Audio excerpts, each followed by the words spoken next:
is episode 2 from what we promised we were going to finish talking about Doctor Strange. We're still with Stephen, and Stephen is about to just go into why the Misery arc is miserable. Oh, yes. Still looking for it for a second. Okay, grab the right one. The problem with physical media is then you actually have to, like, figure out which one that you're actually looking at. And, fuck that. So. Alright. It goes, I need you to wake up now, Wong. I need you to hear what I'm about to say. Wong, listen to me. Misery. Misery was right. I don't love you. I don't love anyone. I can't care about people because they're just things to me. They have to be. Sacks of meat with souls inside. Love is for children and poets and fools. Wong, I need you to hear me now. Wong, I don't love you, and I never will. And Mr. Misery goes back inside of Doctor Strange. What? That's such bad writing, though. Like, you showed me the scene, right? You gave me the images, and even I was like, if we made this any gayer, I think I'd find it on the AO3, like, sad boy fiction side. Yeah. And Mr. Misery is an endemic, I believe that Mr. Misery, is the culmination of a problem that has started with and I kid you not, the 60s Doctor Strange comics. The reason for this is because Doctor Strange is never allowed to show emotion in the comics where it makes sense. He is only able to talk about maybe possibly having emotions, and then he blocks them off and he has to do the thing anyway. In the 2015 run of the Doctor Strange comic done by Aaron Bachelot, Doctor Strange opens up in New York where he's visiting a patient. He's the only doctor in New York that still does house calls. And in that moment, he makes out with a soul-eating succubus, essentially. And this soul-eating succubus is located in the dreams of a sleeping child. Oh, I kid you not. There's so much to unpack there. And the way we find this out is somebody goes, "Doctor, was he making kissing noises?" Oh, your son's fine. And it's because of this idea as Doctor Strange seem cool. Everything that is done to Doctor Strange in his art and the storylines is there's this rule of cool of trying to make him look badass, trying to make him look competent, and they're trying to make him. This, for the record, does not exist in the MCU. Doctor Strange is an idiot, and that is why he is a good character. We will get into that later, if ever. Yeah. And maybe not like idiot, but like emotionally, like he is shown to be emotionally scented, and it is clear that he is emotionally scented, and it is not glossed over that he's emotionally scented. Which is good writing when you actually show something to be true in the narrative. Thank you. Because if it is, anyway, little narrative aside, for the Doctor Strange movies. Where you have this, in theory, hyper-competent man, because he is the Sorcerer Supreme. Best thing, come at me, bro. So, in the 2015 comics,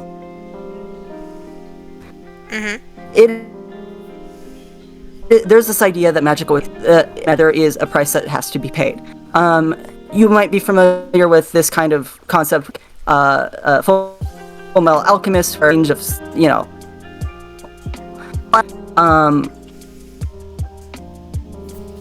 that is show it to be, because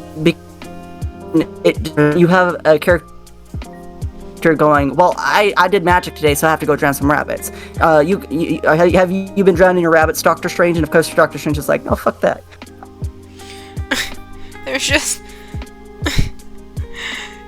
I feel like the tragedy of all of Marvel's comics, right? Did all of your good writers go to your movies? Because it feels like it. That's probably a mean thing to say, but it's true.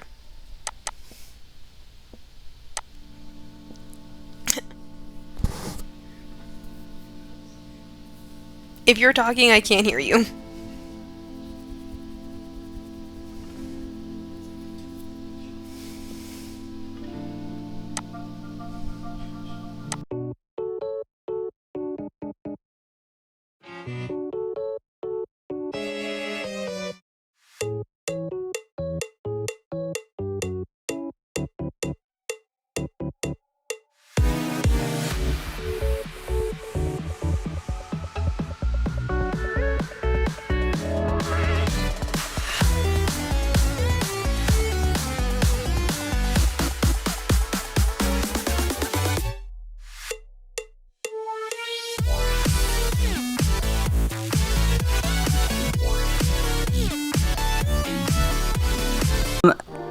It's a lot like Full Metal Alchemist's like thing of like a life for a life, but like instead of like quantifying like what can I get for like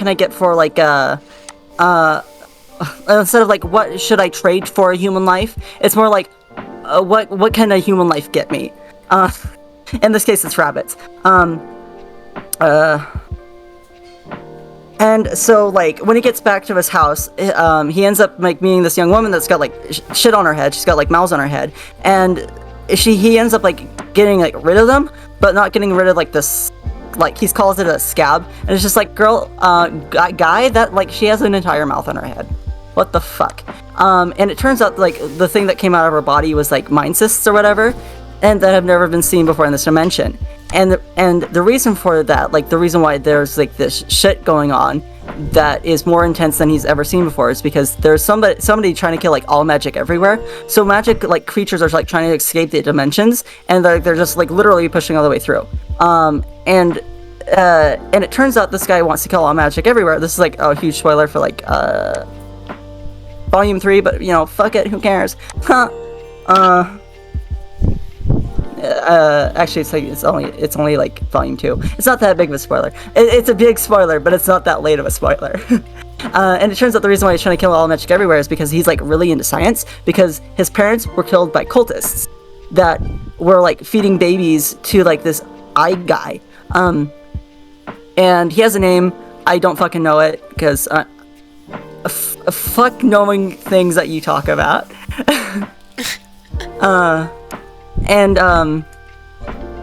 And so he literally goes on a crusade to literally genocide magic everywhere. But to be fair, if magic powered by misery, he kind of has a point. I mean, but like instead of like actually acknowledging the fact that they have a point, they just kind of like ignore that. Just kind of like, it's fine. I mean, magic's good, right? I think it depends on who's writing it, because sometimes magic is just hand-waved into stories, or then never, like, the rules are never explicitly explained. Yeah, and like for a lot of this comic run, it's never explained. Until Doctor Strange directly confronts the guy that's trying to kill magic, and you understand the nature of his magic. In this universe, in this storyline, in this way that the magic works, explicitly, it is not powered on life. It is powered on the raw force of suffering. It doesn't matter if you die or not. It just matters how much it sucks. That seems like such a horrible way to write a magic system, though, right? Like, He literally reaches out into the aether, and he reaches out to somebody who's about to kill several somebodies who are about to kill themselves, and people that are just experiencing the worst day of their life. I mean, to be fair, he is a doctor. He does profit off on the people's worst days. That's totally valid. That's not the aspect that I would draw on for a doctor story, but you know what? Fine. Marvel, you literally make enough money now. Please, I'm begging you for the love of God. Buy a writer. A good writer. a good writer. And the series started out great. Like the first, like the way the Weird Volume 1, like is it's solid. You've got your mystery set up, you got your pacing set down, you've got your art on point, and it is legitimately a good Doctor Strange story. It just sucks that the conclusion to it is everything sucks, magic's terrible, you have to literally have to hurt yourself to have magic. You know what? Maybe it's just because of how old I am, but I'm really super tired and super over misery is the only state of the world. Are you good? Do you want to talk about it? Misery is not the only thing in the world that's... gonna be completely honest. I saw a lady who was having the roughest time ever, and I saw her just scrolling through her phone, and she started smiling, and I asked her why. She was like, I'm watching a video of a cat sitting in a box. And I was like, it's the little things that sometimes just perk up your day. Yeah. Yeah. And quite honestly, any ethical person, if they have actually learned ethics, finding out that magic, like having the cost of magic is causing other people pain, you stop magic. Shut up. The great machine must be fed. What is the great machine? Yes. No. That is not an answer to my question. What is the great machine and why is it only fed on misery? Did you guys ever think maybe you're gonna make it sick? Yeah. And the thing is because magic in this world is exclusively fed on misery, it doesn't matter whose misery it is. So you could, I don't know, make yourself miserable. You could be the one experiencing that misery. And because magic's real, you could create a separate entity that is born of your suffering. Okay. From a writing standpoint, that is so stupid. 3 guesses. 3 guesses what they did. The first 2 don't count. Suffer. And so they lock this guy up in the basement. Just, don't open the basement, don't go down there. And what's in there? You wouldn't like it if you saw.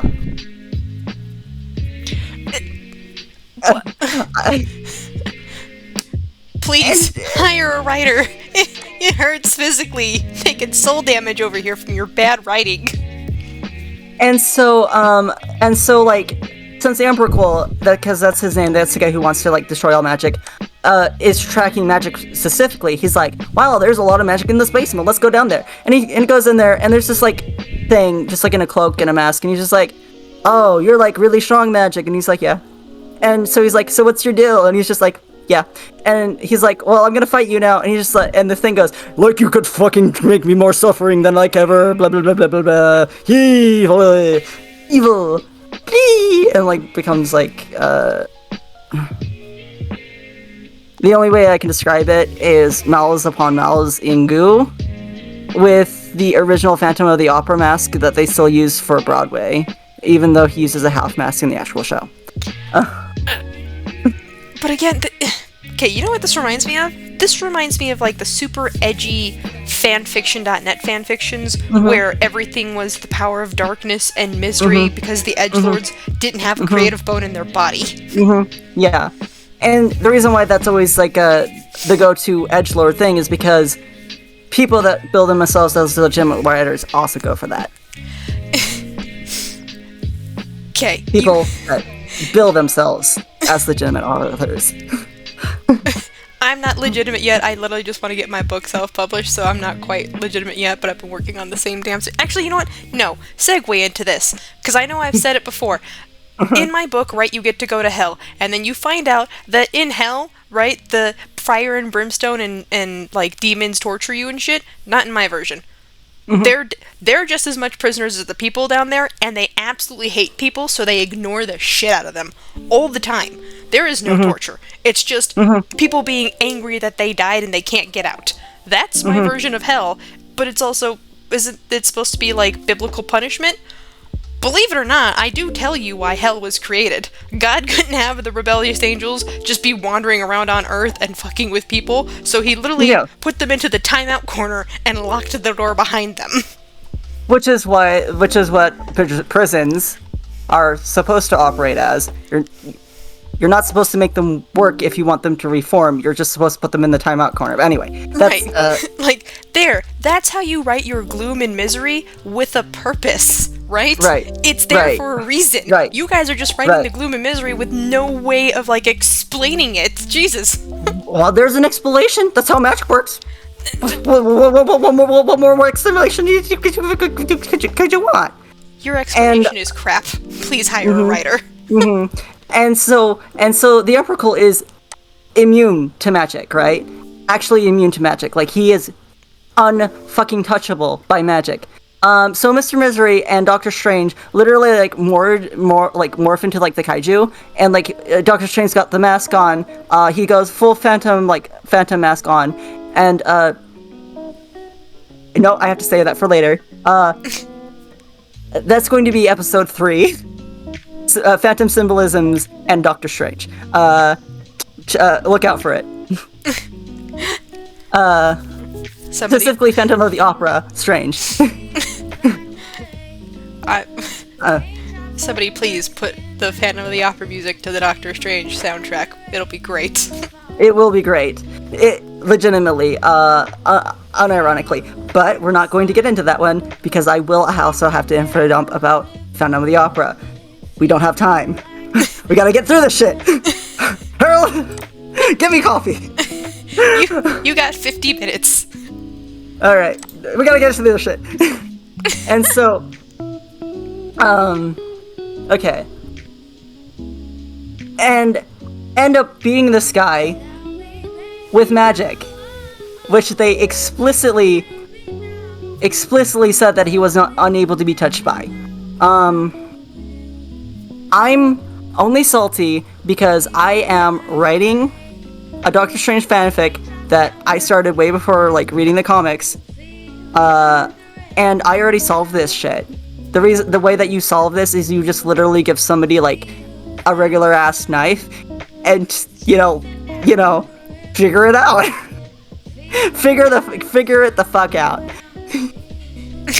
bro, like the Yakuza 0 beatdown, you know.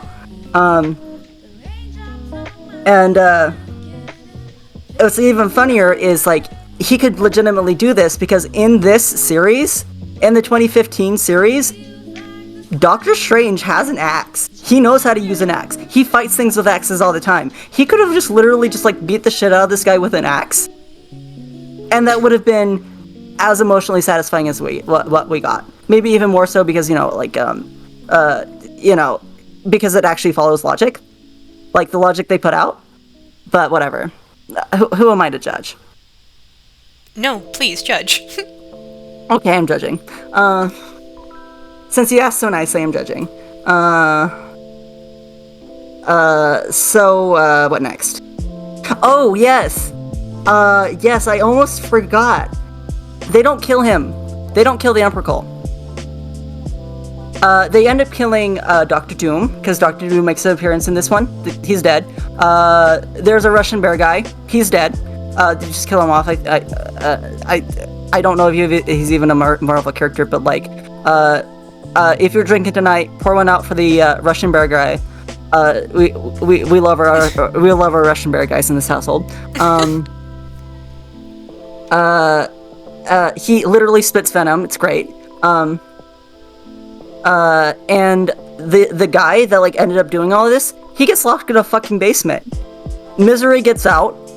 They put this guy in the basement, and Doctor Strange has like one book left because this guy like destroyed his entire library, and he goes, "Yeah, it's a shame my library sucks. I have one book left. I wrote this book. You know what the title of this book is? The Thing in the Basement." He throws it on the ground, locks the door, and I'm just like, the least you could do is kill him. The least, whatever. At a certain point, like,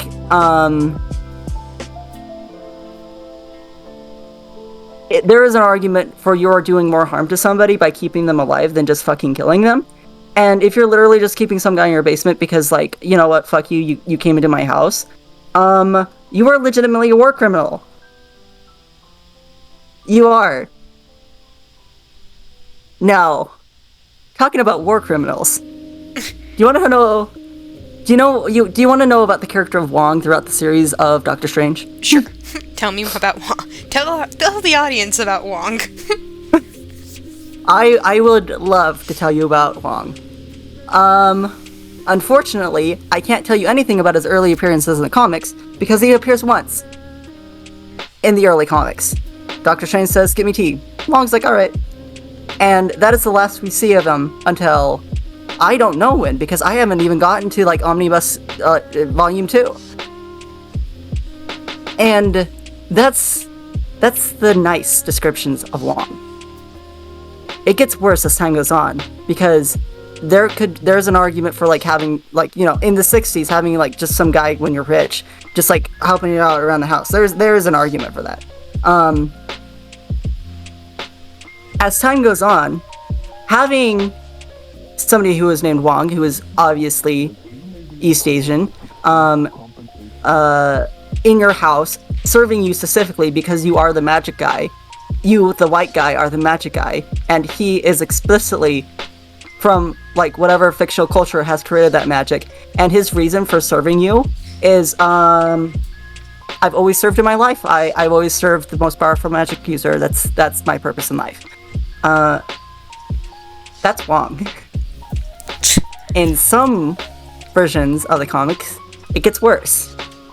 I'm not quite sure which volume of this is, but there is a volume of Doctor Strange where Doctor Strange discovers the cure for cancer by necessity because Wong is dying. He's got a brain tumor, and Doctor Strange can't operate because his hands are fucked up. And he literally goes and defeats like a bodega cat in like the 5th dimension or whatever, and brings back like a little sack of like cancer curing juice, and doesn't give it to Wong right away because he's a scientist, damn it. He's gonna make sure this stuff is safe. And ends up getting shot. And having all his blood leak out of his body.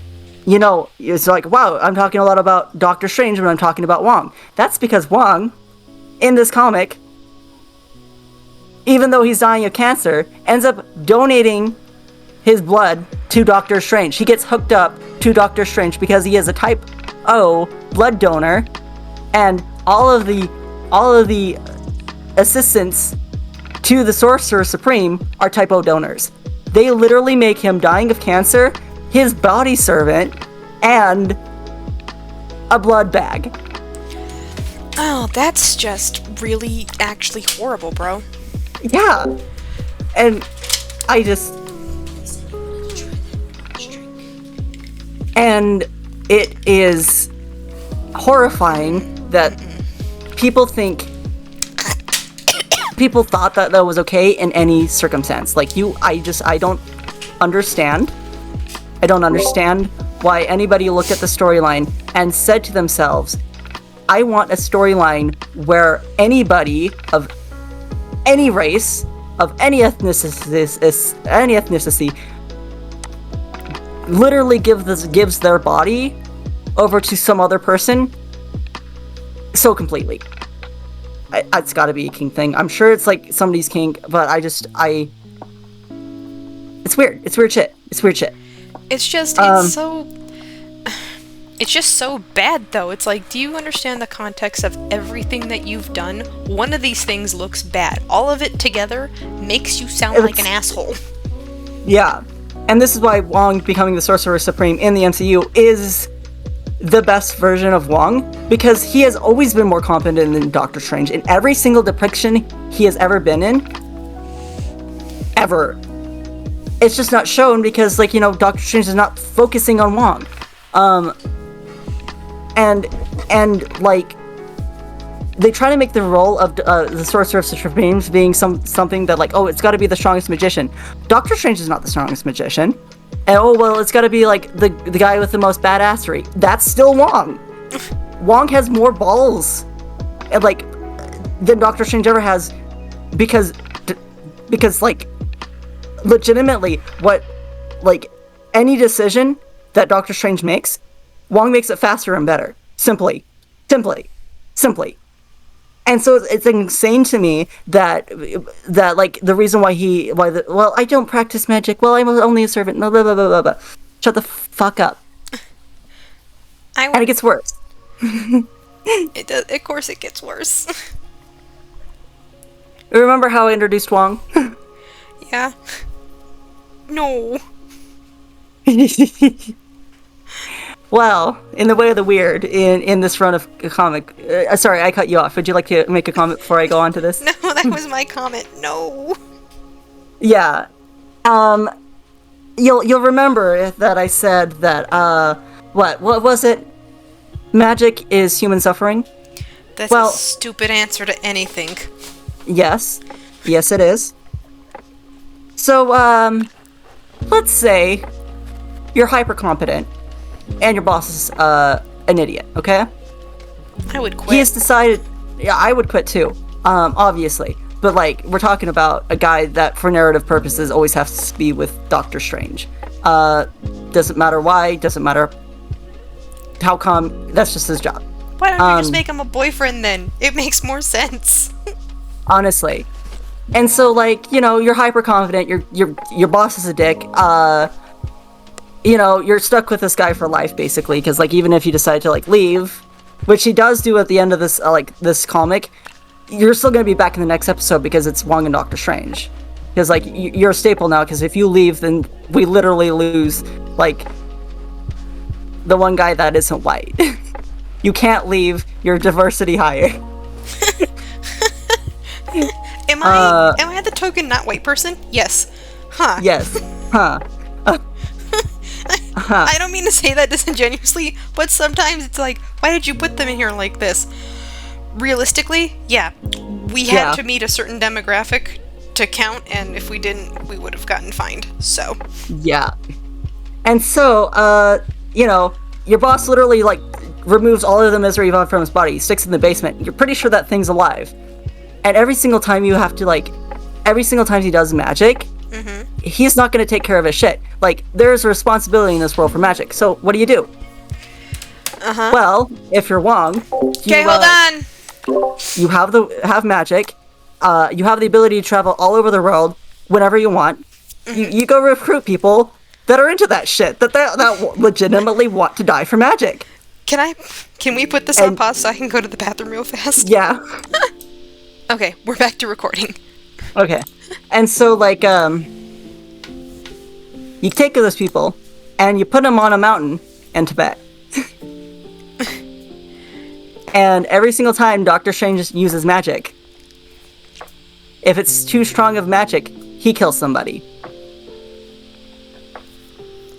Wong literally sets up a system, unbeknownst to Doctor Strange, where Doctor Strange is complicit in human sacrifices. Party foul. Yeah. Oof, that's gonna be on a nope train. And so, like, a lot of people die, and Doctor Strange only finds out about this because he ends up following Zelma. I haven't even talked about Zelma. I have talked about Zelma. She's the lady that, like, had the like mouths on her head. She becomes his librarian. And after his library gets destroyed, she becomes, like, an author. Like, you know, oh, I gotta, like, write down all the spells that work now. I will remind you, if you haven't seen part 1, then this might be the first time you're hearing this. Doctor Strange has a photographic memory. He remembers every single thing he's read. In 2015, he has access to computers, and maybe his hands don't work, but you don't need a lot of movement to type. He legitimately has this lady writing down shit that he could literally just transcribe himself. Or just, hey Siri, take a note. Yeah. Like, there's no reason why, like, there's just, and I just, okay, there's just so much. There's so much to unpack. There's just so much to unpack. And so, like, the way that, like, he resolves the thing with Wong is, it's an off-screen conversation where Wong just says, oh yeah, I shut down the temple, just like he asked me to. It's done. That's it? You're not gonna, like, okay, it's fine. Please, just get one competent writer, because this is a good opportunity to explain how you did it. And it's not even, like, how you did it, but why. Because, like, there's just, and, okay. I'm speaking from a place of ignorance, obviously. I don't know how world religion works in general. However, I do know racist tropes when I see them. When you have human sacrifices for magic, you are directly playing into Orientalist tropes, not just anti-Asian tropes, Orientalist tropes, which is a very specific type, because this shit has been around since white people have seen Asian people forever. Yeah. About how magic kills people when they're just literally doing their own thing. You're the ones, white people are the ones that included in a large part of, like, human history. It's for, like, they're the ones who introduced, like, the human sacrifices into that shit. What exactly, right? There had to have been a reason, right? Somebody must have been smoking something way back in the day to be like, no, if we kill them and take their life force, we can do cool magic stuff. How are we gonna take their life force if they're dead? Yeah, obviously you don't know how magic works. And especially because this particular type of magic is shown to be, and I guess I'm comparing it with the very vastly superior Fullmetal Alchemist, Brotherhood, is 1-to-1. A thing happens, you take the thing, you have to have the materials beforehand or else it doesn't work. This one is you can delay the payment. You do the magic and then you can pay your debts later. I'm sorry, but that's bullshit. That's fucking bullshit. Yeah? That is not how magic should work. Or if you're... Obviously, right? Obviously that is the way that the magic works in this universe, but that is I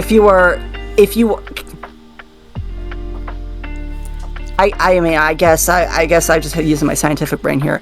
But cause and effect. If the cause is magic and the effect is death, then you would see the effect the same time as the magic.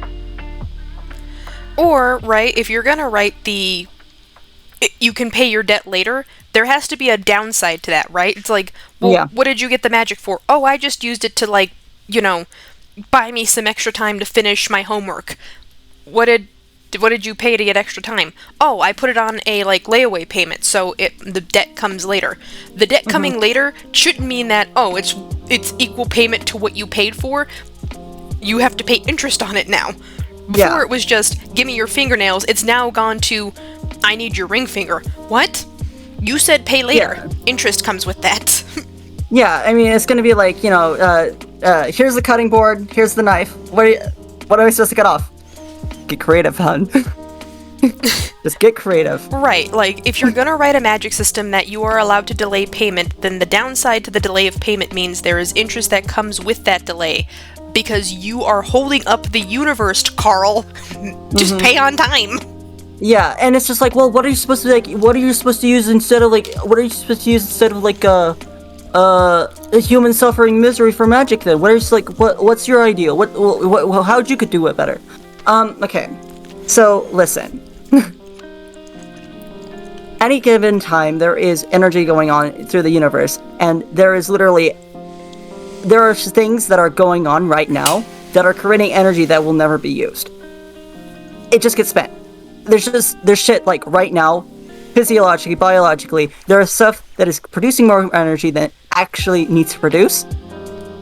If you want to say, oh, magic always comes with a price, then you set up a system where you actually collect that fucking energy that is going off, like, literally going off to oblivion, and you use that for your magic, because that energy is always going to be created.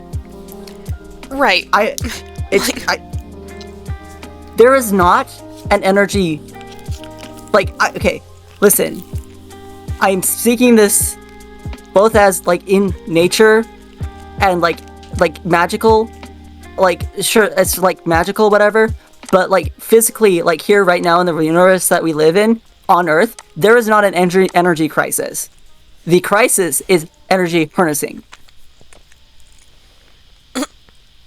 And all it takes is some fucking research and development, which you would do if you're a fucking doctor with a PhD degree, which Doctor Strange canonically has.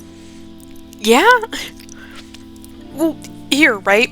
Like, they even say it for science. Matter cannot be unmade, but they can't make more matter. Whatever matter you have is all the matter that there is, but it is constantly being recycled into everything. So if you base your magic system off of that, meaning, no, it's been the same way forever, it just gets repurposed for other stuff, you already have basically I cheated to make my magic system, because it's kind of based in science. But it's a good way of basing it, because that means magic can constantly be repurposed, and then you've written yourself out of a corner, because if you base it off of matter, it's science, bro. Magic is science you can just cheat with. Yeah, and like everybody's, and like in this comic, it's specifically like, oh, magic and science are completely opposite of each other. I'm going completely off. I know I'm talking about Mr. Misery, but this is part of that, because magic and science are both fundamental tools of understanding the world around you. People used to use magic because they didn't understand how to observe things properly, because there wasn't the capacity to sit down in some cases and actually look at shit and observe it. Magic and science are not opposing worldviews. They are the same shit with different tools, and one of them is provable. That here, right? When they say it's like, if you go back in time and do science to a caveman, he will call you a magician. If you go to a magician and do science, they will tell you that your magic is bullshit. Like, it is a matter of perspective. The caveman sees a scientist, he is magic. A magician sees a scientist, his magic is honestly janky. It's like, there, you guys literally don't need to make it two different things. You can make it like the science nerd who's really good at magic because, oh no, I know all the chemical compounds needed to make gold, so I know how to magic my way into a gold suit of armor. Yeah. What? Yeah. Yeah. Literally Full Metal Alchemist, he's just a nerd who knows stuff. Yeah. And like, and not to go too nerdy, but like with gold specifically, it wouldn't be chemical compounds. To make gold, you actually need to change the atomical weight of an object, and that was not possible when you were using fucking mercury to dissolve mass. Shh. Now, I don't know if it's possible. I'm pretty sure it's not possible to rate gold at the moment, but you know, people have been editing atoms lately, so it's not impossible forever. Someday, Full Metal Alchemist will actually be a for real thing, and then we have to deal with an entirely different problem. Yeah. I think that's why Full Metal Alchemist has a better quote-unquote magic system, is because it being based in alchemy, legitimately when they're like, you can't bring people back to life, that's literally a limitation of this. You can only manipulate matter, you can't manipulate life and death. You have literally, through some bullshit, made a very concrete, like, magic system, and it works. This sounds like they're just throwing anything at the wall and hoping it sticks. Your guys' magic system is whack. Yeah. And now that we have gotten the magic round out of the way, let's talk about misery.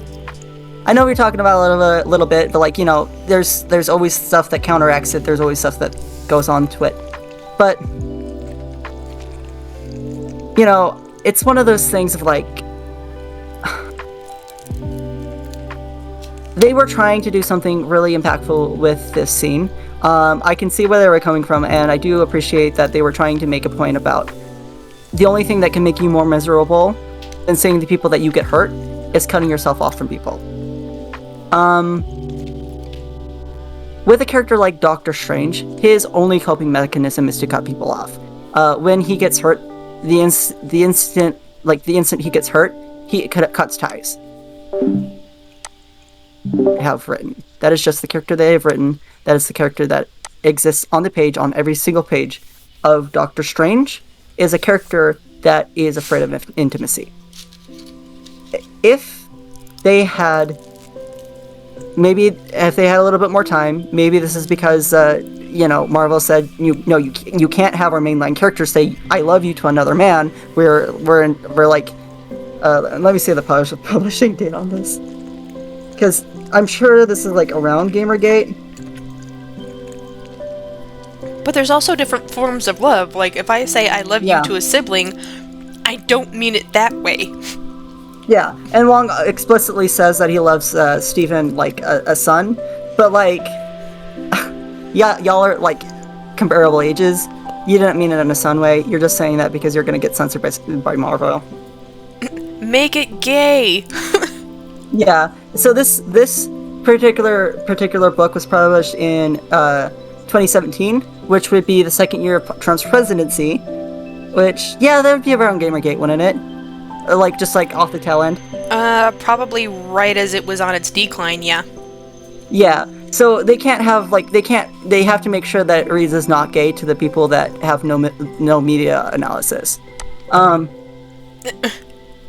I just kicked my headphones like a smarty. There we go. Okay. Alright. You want to know what? I'll say this. I am not a media analysis person. I am just somebody that if it doesn't make sense, I am going to nitpick at this until it does make sense, or until somebody can explain to me why they wrote it the way they wrote it. Because if they're not, I'm going to be here for forever. Right. And so it makes sense that, like, in the context of the story, they're like, well, what makes you miserable is closing off from people, and also if we had, like, an emotional catharsis with this character that is clearly in love with this other character, in any way that you want to throw it at the wall, then we are going to get our asses eaten out in the non-fun way. Boo! Sometimes it's more fun to go against the grain. Be the person that just says, no, my story works better if I don't do what you guys want me to do. And the thing is for a character like Stephen Strange, who is an asshole, whose only coping mechanism is to cut himself off from other people, if you want to make a character like this miserable, genuinely shit his pants miserable, you force him to open up. Right, like we were talking about in the last episode. If you didn't see it, please watch part 1. Steven, you actually might need to, for real, talk about your tragedy from childhood with your sister. Yeah. Talk about it. Just open up. One thing will just unleash the floodgates. People aren't designed to be deflated lemons of misery. No, and so you have him say, you have him say to Wong, I love you. I have always been in a place where I have never felt like I could say I love you, and I can't say I love you now. But the only thing I know that makes me more miserable than denying my love for you is admitting that it hurts when you are hurting. How dare you write a better scene? Don't you know Marvel doesn't pay writers to do that? Shit, fuck me. No, I'm being serious. I feel like Marvel put all their best writers on the MCU and then forgot to hire replacements for those writers. So it's honestly, and of course you're like, well then, and of course, like, you might also then, Netflix go like, well, eventually then he's gonna get better at it. A guy like Stephen Strange doesn't change. It doesn't make it any easier. It doesn't make it any easier for him when people are open about their feelings for him.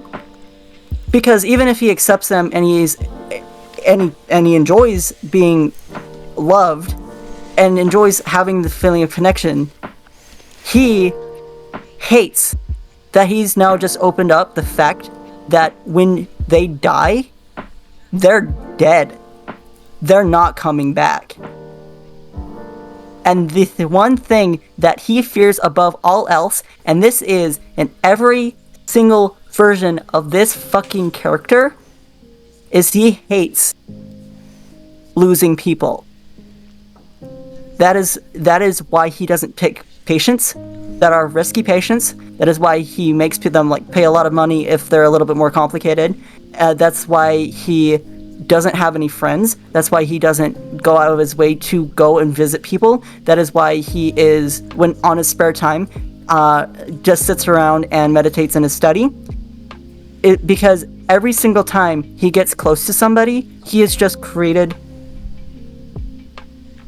his own personal hell. Yeah.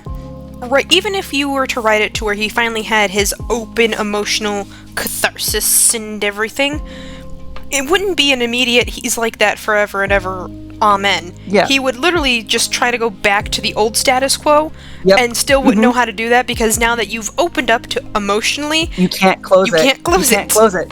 You can't close it. And the fact that they chose in to end this story of Mr. Misery, of making him, legitimately making him Mr. Misery, because he comes back into, his whole thing, whatever. I am not going to be justifying writing decisions that I don't agree with.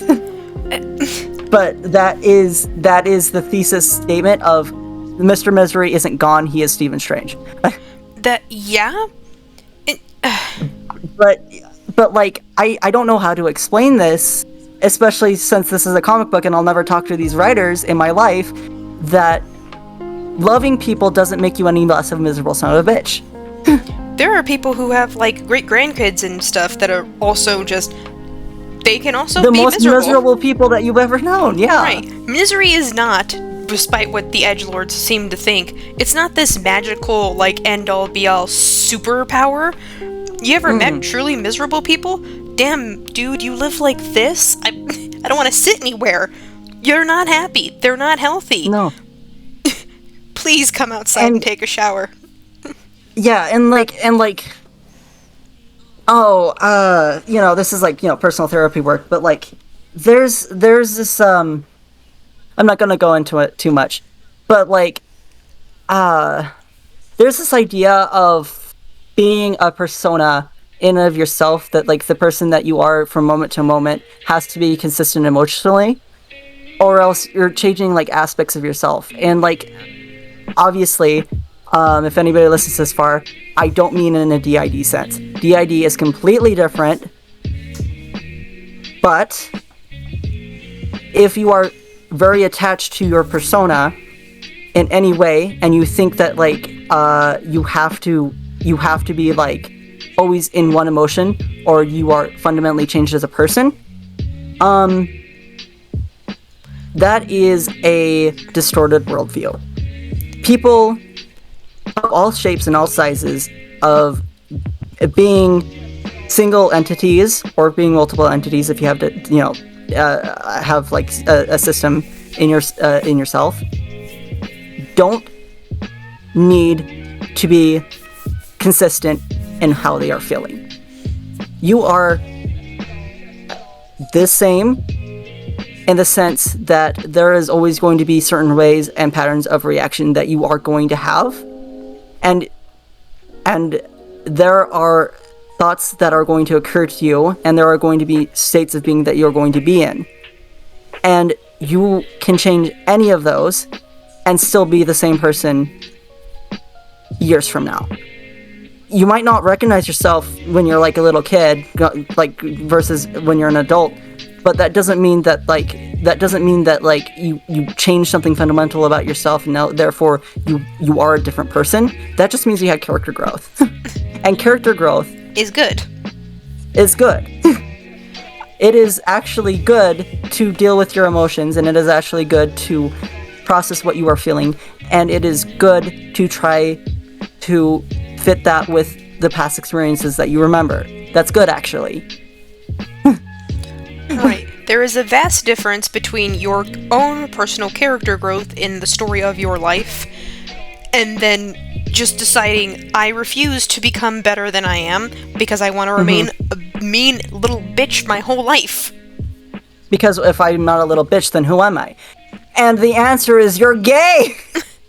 Not even that. It's basically look, dude, middle school you that was so edgy and so weird, Everybody has a weird, edgy middle school phase. Yeah. You're not special.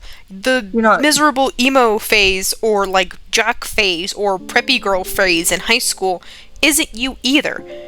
It's called metamorphosis for a reason. You change a whole hell of a lot before you finally settle into being comfy. Yeah. And if you want to be a little miserable bastard all your life, go for it. I'm not going to stop you. But also, if you're trying to sell comics on the strength of a character alone, and you make him incapable of going through character arc, because this book literally makes it so that if Doctor Strange ever gets out of his misery phase ever, he unleashes a monster. Which is that right there is bad writing. That is bad writing. That is terrible writing, and that is writing that kneecaps the rest of your story run. You need to reboot that shit. At that point, there is nothing you can do other than making a new iteration of this character. Yeah, okay. If your character starts out right as Mr. or Mrs. Misery, that is a good starting point, because they've hit rock bottom, and their only way left to go is up. But if you make it to where the end goal of their metamorphosis is rock bottom, and then they keep digging, what are we doing? Yeah, and I mean, I could be wrong. I haven't read the entire run yet.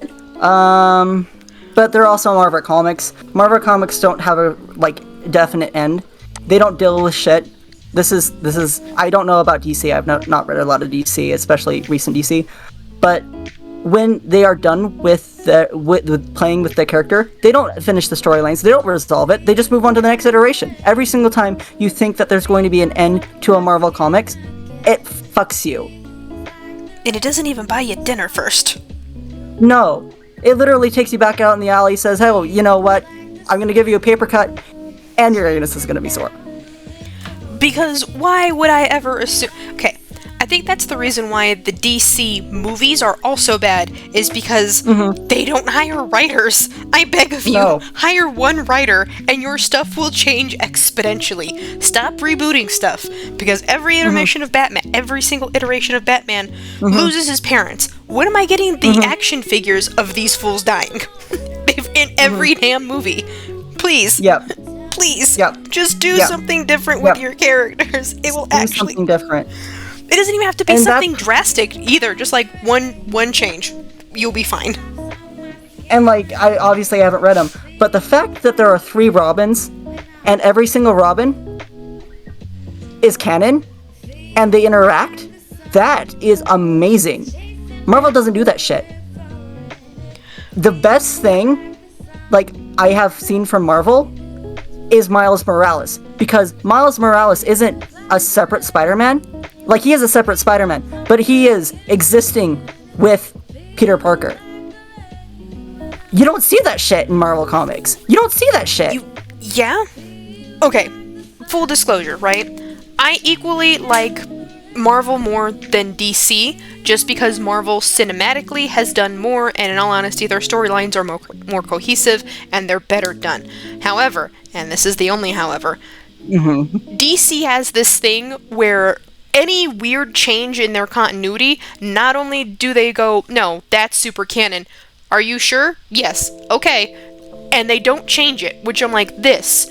You're allowed to make changes, and if the changes work, they don't change it. Because it works. Marvel doesn't, and that's why it's like, Marvel, your writing is actually terrible. DC, you're also on that boat, but the only saving grace is, no, everything's cool.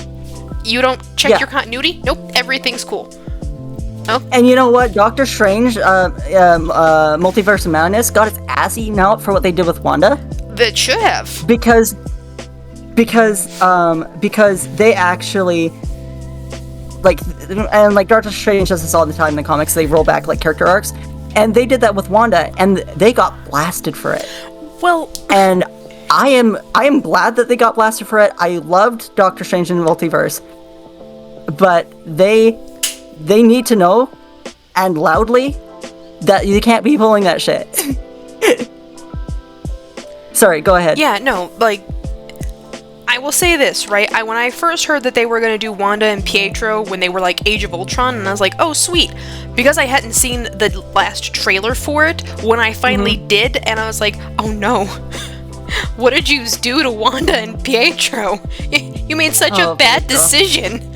And I mean this as in Wanda and Pietro being sometimes the children of Magneto, who is a Holocaust survivor, which makes them on a technicality Jewish. It makes no sense for them to join up with the bad guys. It makes no sense. Yeah. Instead, it could have just been, we've lived in this country for forever. It's a hellhole. It's our hellhole, thank you. But they didn't. So I'm like, you guys, for specifically this iteration of Wanda in the movies, I don't like how you did her backstory. But Wanda in the comics is a badass, and she's a badass because, well, does she embrace the misery for her magic? No. She actually makes it a point to try to be as happy as she possibly can. She's a mom. She goes to PTA meetings. She's a mom. Do you see? Yeah. She just makes it to where I will start and do my life to the best of my ability, always. And that's what makes her so powerful, is because she's just embracing her magic and who she is. And it's like this. Please take notes. But this iteration that they did in Wanda, where it's like, oh, her misery, it chokes her. I'm like, you guys literally put this girl through the ringer like 6 different times. Please. Yeah, just like stop it. And like, I mean, it's just I know I didn't watch WandaVision. It's just a lot of misery pandering. I'm a bad Marvel fan. No, I'm not into that shit. I'm not. I'll be honest with you. I don't care. Like, obviously, I don't like this. Like, I don't like this comic. But like, just because there are versions of a character that you don't like in one version, as long as you don't write yourself in a corner, like, I don't know, making it so that if your character ever feels any emotion other than misery, that, like, unleashes a monster, as long as you don't do that, there's nothing that you can't do to give them a satisfying character arc. And on screen, too. You don't make this in the background. You say, oh, this little son of a bitch is a miserable little shit. He has spent his entire... he has spent his entire life pining over a woman who doesn't even love him anymore and visibly tolerates him and only invited you to her wedding because otherwise she knew she was going to get a text and she didn't want to deal with that shit. And she put you next to the guy that you fucking hate. And your character arc for this movie is figuring out that not only are you over her, that you loved her, but that the person that you are when you are obsessing over your ex-girlfriend is literally a murderer. Like, right, finding out every single version of you in a different timeline is an even bigger asshole and they're way crazier. Yeah. It's like, that should be your moment to self-reflect and make changes on a personal level. And the fact that he says, you can't say that about her, she's her own person, that is literally... I swear to God that the people that were writing the Doctor Strange comic, the movies, had the same issues that I had with the comics, and they said, no, we're not putting Doctor Strange as he is in the comics on the screen because I fucking hate that guy. Well, I'm gonna be completely honest. The newest Doctor Strange movie, Multiverse of Madness, I'm really glad that they finally got to introduce us to America, right? The character. America. I mean, the character, not the country. So beautiful. I love her. She is such a good character. She is. I'm really glad that we got to be introduced to her finally on the big screen because of all there's just so much Marvel Disney stuff that sometimes I feel like the time traveler's wife when I skip something because people talk about it and I'm like, I have no idea what's happening. I have no idea what's happening. But I'm glad that they introduced her. The rest of the movie, I have so much stuff to nitpick about it. There is a lot of stuff to nitpick about it. I am not going to say that like it's the best movie ever, but it is by far, heads and above, the best Doctor Strange story ever. Period. End of sentence. I don't know. And that's saying a lot. I personally just like the first one and the fight with Dormammu. How did you win? I annoyed the shit out of him. What a win. Slow clap that one out. There is no... Yeah. It's just you and me in this moment. Forever. Okay, no. And it's me. No, I'm done with you. And it's just, and the fact that, I could go off about that. I might go off about that more. But the fact that your mama was just like, oh, what, I'm your prisoner? And Dr. Stephen Strange goes, I'm insufferable. I don't mind dying.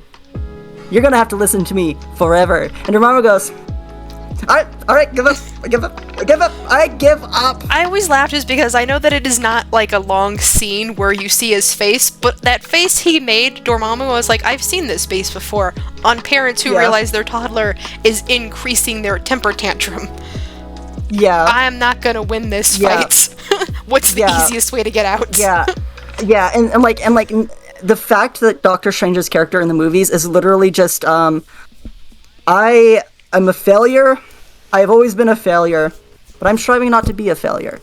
It's so good. What wonderful character development. Whoever wrote this, please don't stop writing like this. Yeah, and it's just the reason why I don't like the first movie as much as I like the second movie is because there's never that moment with Doctor Strange and Christine where they look at each other. I mean, there's almost a moment like that where they look at each other and it's like, this would never work, and I think that is legitimately in the first movie, but there's not the additional of I'm moving on. Right, that would have actually been a really good moment for character growth for Strange to be like, I still love you, it's just this doesn't work. The love is still there, it's just not that kind of love. So that way in the second movie, when he gets to that point of she's her own person, you're like, I see that we're branching out from our one-dimensional thoughts from the first movie. I'm really proud of you. And he legitimately has that moment of I'm moving on in the second movie. And the oh god. How much time do we have left? 5 minutes. Oh god. Yeah, no, I don't have time to get into it then. Oh god, I want to get into it. If you will give me a third hour of your time, I will get into it. But, I won't get into it in the last 5 minutes because there's just so much. Sure. I will say... Sure, I can give you another hour. So we'll lose the last 5 minutes of joining us again for high tea with Stephen. When we finish up the Doctor Strange anthology, because at this point we just keep uncovering more stuff. Keep going, bitch. Oh my god, I'm gonna get a drink of water. Okay. So, thank you so much for showing up. Like, share, and subscribe. Thank you.